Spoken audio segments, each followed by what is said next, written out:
kebanyakan pengusaha yang fokus pada pertumbuhan materi semata, ia justru menjadikan Allah sebagai mitra dalam bisnisnya.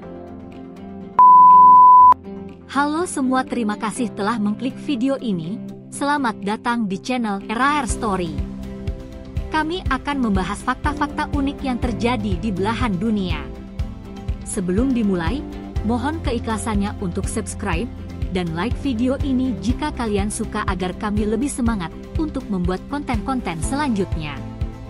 Semoga kalian semua diberikan kesehatan, kemurahan rezeki dan dimudahkan segala urusannya. Di dunia bisnis yang penuh dengan persaingan dan ambisi, kebanyakan orang menganggap bahwa kesuksesan hanya diukur dari seberapa banyak harta yang mereka kumpulkan. Namun, ada seorang pengusaha yang memiliki pandangan berbeda. Ia percaya bahwa bisnis bukan hanya tentang mencari keuntungan pribadi, tetapi juga tentang bagaimana usaha yang kita bangun dapat memberikan manfaat bagi banyak orang. Namanya Insinyur Sholah Athiyah, seorang pria sederhana dari Mesir yang mengubah cara pandang dunia tentang bisnis. Berbeda dengan kebanyakan pengusaha yang fokus pada pertumbuhan materi semata, ia justru menjadikan Allah sebagai mitra dalam bisnisnya.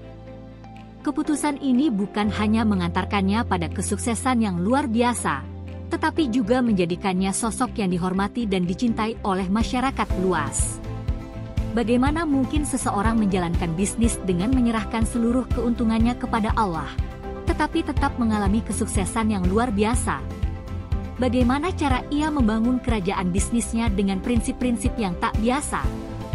Kisah Sholah Athiyah bukan hanya tentang bagaimana ia meraih kesuksesan finansial, tetapi juga tentang bagaimana bisnis bisa menjadi jalan menuju keberkahan, ketenangan, dan kebahagiaan sejati. Inilah kisah luar biasa dari seorang pengusaha yang percaya bahwa Allah adalah sebaik-baiknya mitra dalam setiap usaha manusia. Sholah Athiyah lahir di sebuah desa kecil bernama Tafahna al-Ashraf yang terletak di Mesir. Desa ini dikenal sebagai daerah yang sederhana, dengan masyarakat yang sebagian besar menggantungkan hidup dari pertanian dan perdagangan kecil. Sholah berasal dari keluarga yang memiliki pemahaman agama yang kuat dan menanamkan nilai-nilai kejujuran serta keberkahan dalam mencari rezeki sejak dini. Sejak kecil, ia sudah terbiasa melihat bagaimana sulitnya kehidupan masyarakat di sekitarnya. Banyak anak-anak yang tidak mendapatkan pendidikan yang layak, serta banyak keluarga yang hidup dalam keterbatasan ekonomi. Hal ini menanamkan tekad dalam dirinya bahwa suatu hari nanti, ia ingin membangun sesuatu yang tidak hanya menguntungkan dirinya, tetapi juga bermanfaat bagi orang lain. Setelah menyelesaikan pendidikan tekniknya dan meraih gelar insinyur, Sholah Athiyah mulai berpikir tentang bagaimana cara memanfaatkan ilmunya untuk menciptakan peluang bisnis yang menjanjikan. Bersama 9 rekannya, ia memutuskan untuk terjun ke dunia bisnis dengan membuka usaha peternakan unggas dan perkebunan. Modal yang mereka miliki saat itu sangat terbatas. Mereka harus bekerja keras untuk membangun infrastruktur bisnis mereka dari nol. Mereka menyusun strategi bagaimana agar usaha mereka bisa berkembang di tengah persaingan yang ketat, terutama dari perusahaan-perusahaan besar yang sudah lebih dulu mapan di industri tersebut. Pada tahap awal, mereka mengalami berbagai tantangan. Mulai dari kesulitan dalam mendapatkan modal tambahan, mencari pelanggan yang loyal, hingga menghadapi kondisi cuaca yang kadang tidak mendukung pertumbuhan perkebunan mereka. Namun, mereka yakin bahwa usaha yang dikerjakan dengan niat baik pasti akan membuahkan hasil yang baik pula. Sholah Athiyah dan rekan-rekannya juga sadar bahwa bisnis bukan hanya tentang mencari keuntungan, tetapi juga tentang membangun hubungan yang baik dengan pekerja dan masyarakat sekitar. Mereka berusaha menerapkan prinsip-prinsip kejujuran dalam setiap transaksi dan memperlakukan karyawan mereka dengan baik. Namun, ada satu hal yang selalu mereka pikirkan, bagaimana cara memastikan bahwa usaha mereka mendapatkan keberkahan dari Allah. Mereka menyadari bahwa ada banyak orang yang menjalankan bisnis dengan sangat sukses, tetapi belum tentu semuanya mendapatkan ketenangan dan keberkahan dalam hidupnya. Dalam berbagai diskusi yang mereka lakukan, muncul ide tentang melibatkan Allah sebagai bagian dari bisnis mereka. Ide ini awalnya terdengar unik dan belum pernah diterapkan oleh kebanyakan pengusaha. Namun, mereka percaya bahwa jika mereka melibatkan Allah dalam setiap langkah bisnis, mereka akan mendapatkan hasil yang luar biasa. Akhirnya, Sholah Atiyah mengusulkan sesuatu yang sangat unik, menjadikan Allah sebagai mitra bisnis mereka. Ia mengatakan bahwa jika mereka benar-benar ingin bisnis ini sukses dan berkah, maka mereka harus mengalokasikan sebagian dari keuntungan mereka untuk Allah. Setelah melalui banyak pertimbangan, akhirnya seluruh rekan bisnisnya setuju. Mereka pun memasuki tahap baru dalam bisnis mereka, bermitra dengan Allah. Setelah mencapai kesepakatan bersama, mereka mulai menerapkan konsep menjadikan Allah sebagai mitra bisnis. Mereka menetapkan bahwa 10% dari keuntungan usaha akan dialokasikan untuk kepentingan agama dan sosial. Konsep ini bukan hanya sekedar donasi, tetapi benar-benar dianggap sebagai bentuk kemitraan dengan Allah. Mereka percaya bahwa jika mereka memberikan bagian untuk Allah, maka Allah akan memberikan berkah yang lebih besar dalam usaha mereka. Awalnya, sebagian rekan bisnis masih merasa ragu. Mereka khawatir apakah keputusan ini akan mengurangi keuntungan yang seharusnya mereka dapatkan. Namun, Sholah Atiyah meyakinkan mereka bahwa harta yang diberikan kepada Allah tidak akan pernah berkurang, justru akan bertambah dengan cara yang tidak terduga. Dalam waktu singkat, mereka mulai melihat dampak positif dari keputusan ini. Bisnis mereka mengalami perkembangan yang pesat. Permintaan terhadap produk unggas dan hasil perkebunan mereka meningkat, dan mereka mendapatkan lebih banyak pelanggan setia. Yang lebih mengejutkan, mereka tidak mengalami hambatan berarti dalam operasional bisnis mereka. Ketika banyak pengusaha lain mengalami kesulitan akibat cuaca buruk atau krisis ekonomi, bisnis mereka tetap stabil dan terus berkembang. Selain itu, mereka merasakan ketenangan hati yang luar biasa. Dengan berbagi keuntungan kepada masyarakat, mereka merasa lebih bahagia dan lebih tenang dalam menjalankan bisnis mereka. Keuntungan yang dialokasikan untuk Allah mereka gunakan untuk membangun fasilitas pendidikan dan membantu masyarakat miskin. Hal ini semakin memperkuat kepercayaan masyarakat terhadap mereka. Seiring waktu, mereka semakin yakin bahwa Allah benar-benar menjadi mitra dalam bisnis mereka. Dengan kepercayaan ini, mereka pun berani mengambil langkah lebih besar untuk meningkatkan kontribusi mereka. Melihat manfaat besar yang dirasakan, mereka memutuskan untuk meningkatkan persentase keuntungan untuk Allah dari 10% menjadi 20%. Seiring dengan kesuksesan bisnisnya, Sholah Atiyah dan rekan-rekannya semakin yakin bahwa apa yang mereka lakukan adalah benar. Oleh karena itu, mereka bersepakat untuk meningkatkan persentase keuntungan untuk Allah secara bertahap. Awalnya, mereka menaikkan kontribusi menjadi 20%, kemudian meningkat lagi menjadi 30%, lalu 50%. Setengah dari seluruh keuntungan bisnis mereka digunakan sepenuhnya untuk kepentingan sosial dan keagamaan. Dana ini mereka gunakan untuk membangun sekolah, universitas, dan baitul mal yang membantu masyarakat sekitar. Mereka ingin memastikan bahwa lebih banyak anak-anak yang bisa mendapatkan pendidikan yang baik. Mereka juga membantu membangun jalan dan fasilitas umum lainnya, sehingga lingkungan sekitar menjadi lebih nyaman dan berkembang. Yang menarik, semakin besar mereka memberi, semakin besar pula keuntungan bisnis yang mereka dapatkan. Hal ini semakin menguatkan keyakinan mereka bahwa Allah benar-benar menjaga usaha mereka. Masyarakat di sekitar mulai menyadari bahwa bisnis mereka tidak hanya menguntungkan pemiliknya, tetapi juga memberikan manfaat besar bagi banyak orang. Kepercayaan terhadap bisnis mereka meningkat drastis. Banyak orang yang dengan sukarela menjadi pelanggan tetap karena tahu bahwa sebagian dari keuntungan bisnis ini digunakan untuk membantu mereka yang membutuhkan. Pada titik ini, Sholah Atiyah mulai berpikir lebih jauh. Jika bisnis ini bisa berjalan dengan baik meskipun mereka menyisihkan 50% keuntungan, bagaimana jika mereka menyerahkan semuanya untuk Allah? Setelah berdiskusi dengan rekan-rekannya, ia pun membuat keputusan yang lebih besar, menyerahkan 100% keuntungan bisnis untuk Allah. Awalnya, keputusan ini terasa sulit bagi sebagian rekannya.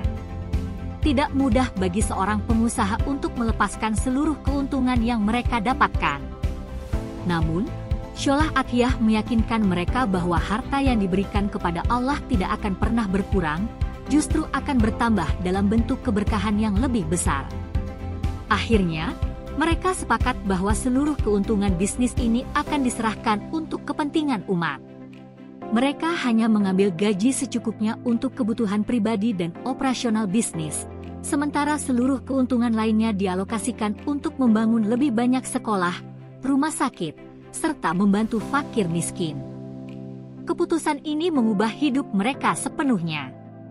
Sholah Athiyah tidak lagi merasa sebagai seorang pemilik usaha, tetapi lebih seperti seorang karyawan bagi Allah. Ia bekerja bukan lagi untuk memperkaya diri sendiri, tetapi untuk memastikan bahwa usahanya bisa terus memberikan manfaat bagi banyak orang. Yang luar biasa, semakin besar mereka berbagi, semakin besar pula bisnis mereka berkembang. Usaha peternakan dan perkebunan mereka semakin sukses, menarik lebih banyak investor dan pelanggan yang ingin mendukung bisnis yang penuh keberkahan ini. Banyak orang dari berbagai negara mulai mendengar tentang konsep bisnis unik yang diterapkan oleh Sholah Athiyah. Mereka ingin belajar bagaimana cara menjalankan bisnis dengan melibatkan Allah secara langsung. Sholah Athiyah pun mulai diundang untuk berbicara di berbagai forum bisnis dan keagamaan. Ia berbagi kisah tentang bagaimana menjadikan Allah sebagai mitra bisnis adalah kunci utama kesuksesan yang hakiki. Ia juga menjelaskan bahwa konsep ini bukan hanya soal berbagi keuntungan, tetapi juga tentang menjalankan bisnis dengan cara yang jujur, adil, dan bermanfaat bagi semua pihak. Kejujuran dan kepedulian sosial adalah kunci utama dalam bisnis yang diberkahi oleh Allah. Dengan semakin banyaknya orang yang terinspirasi oleh konsep bisnis ini, Sholah Athiyah pun merasa bahwa hidupnya benar-benar penuh dengan keberkahan. Ia tidak hanya sukses secara materi, tetapi juga mendapatkan ketenangan hati yang luar biasa. Namun, setiap perjalanan pasti memiliki akhirnya. Pada tahun 2016, dunia kehilangan sosok luar biasa ini ketika Sholah Athiyah meninggal dunia. Berita tentang wafatnya Sholah Athiyah menyebar dengan cepat. Ribuan orang dari berbagai penjuru Mesir datang untuk memberikan penghormatan terakhir kepada sosok yang telah memberikan begitu banyak manfaat bagi masyarakat. Yang mengejutkan, lebih dari 500.000 orang menghadiri pemakamannya. Ini adalah jumlah yang luar biasa, bahkan untuk seorang tokoh besar sekalipun. Kehadiran mereka bukan hanya sekadar untuk berduka, tetapi juga sebagai bentuk penghormatan atas jasa-jasanya selama hidup.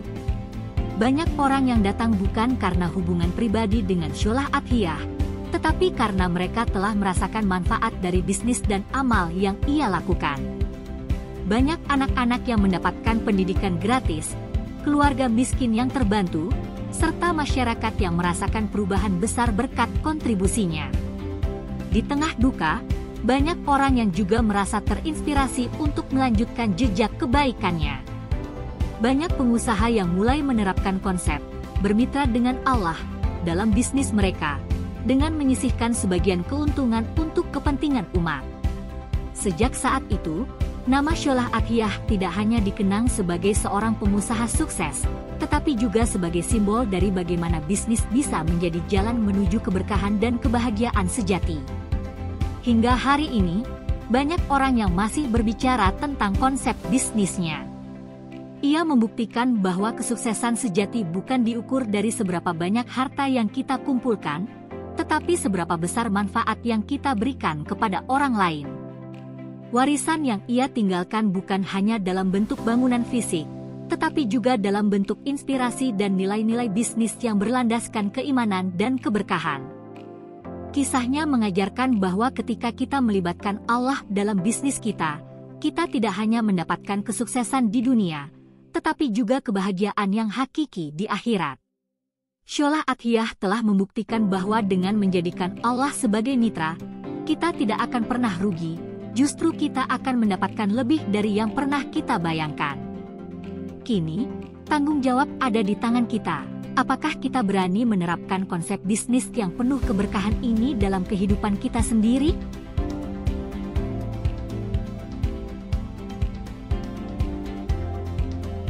Itulah kisah perjalanan hidup Insinyur Sholah Athiyah dalam menjadikan Allah sebagai mitra bisnisnya. Semoga kisah ini bisa menjadi inspirasi bagi banyak orang untuk menjalankan bisnis dengan cara yang lebih berkah dan bermanfaat bagi umat.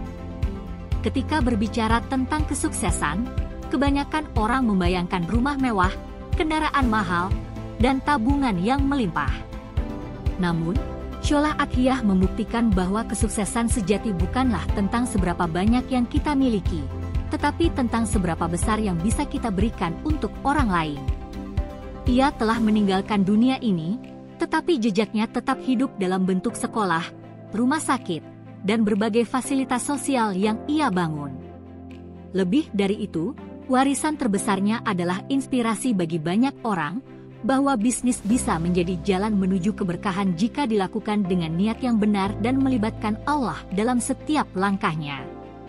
Saat ini, dunia semakin sibuk mengejar keuntungan tanpa mempertimbangkan keberkahan. Namun, kisah Sholah Athiyah mengajarkan kita bahwa ketika kita melibatkan Allah dalam bisnis, kita tidak akan pernah rugi. Justru, kita akan mendapatkan lebih dari yang pernah kita bayangkan, bukan hanya di dunia, tetapi juga di akhirat. Maka, pertanyaannya sekarang bukan lagi tentang apakah kisah ini benar-benar terjadi, tetapi apakah kita berani mengikuti jejaknya? Apakah kita siap menjadikan Allah sebagai mitra dalam setiap usaha yang kita jalankan? Sholah Athiyah telah menunjukkan jalannya. Kini, keputusan ada di tangan kita. Apakah kita ingin sukses hanya di dunia, atau juga ingin sukses dengan keberkahan yang abadi? Terima kasih telah menonton, dan jika ada ide, saran dan masukan untuk konten selanjutnya mohon tulis di kolom komentar, dan jangan lupa untuk aktifkan loncengnya agar tidak ketinggalan video kami selanjutnya.